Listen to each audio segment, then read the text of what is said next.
ห็นเถิบงามดีปอกซอกวังขี่สาวงามนักหนายามเมื่ออายได้มาพบน้องแก้วตานับว่าเป็นหนึ่งห้วยหม้อวังเมืองเบาเรือแสนมีลาบลึกหน้ามอนอายยังคันหนึ่งห่วงลำพึงคิดถึงบ่วางามสาววังเวียงเจ้ามีชื่อเสียงดังก้องลือนามจนอายเฝ้าติดตามน้องควันตาดำหกงามคิ้วคงเคยคู่น้องนางเคยฝากความหวังด้วยใจซื่อตัวจากน้องมันคงบ่ลืมล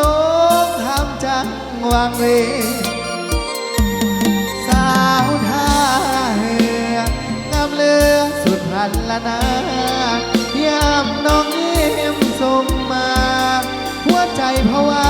แทบจะล่วงโลกคนหากได้มาเห็นอยากสร้างเป็นกับน้องหน้ามนอย่าเตะน้องบ่สน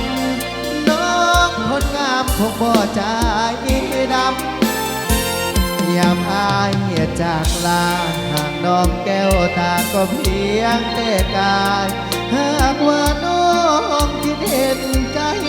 ขอซ้ำไว้น้องจงคอยหา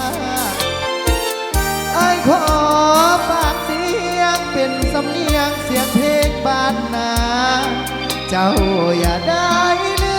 มลาคิดถึงควันตาหุกลมหายใจเพลงนี้พิเศษให้สาวบักเบียงกันแล้วกันเด้อ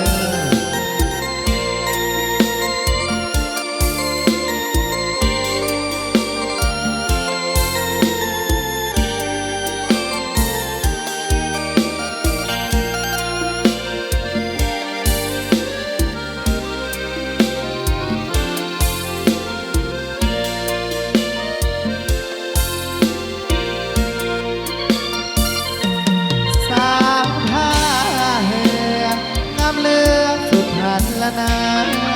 ยามน้องยิ้มส่งมาหัวใจภาวะแทบจะล่วงโลกคนหากอายมาแห้งอยากสร้างเป็นกับน้องหน้ามนอย่าแต่น้องบ่สนน้องคนงามคงบ่ใจดำยามอายจากลาหากน้องแก้วตาก็เพียงแต่กายหากว่าน้อ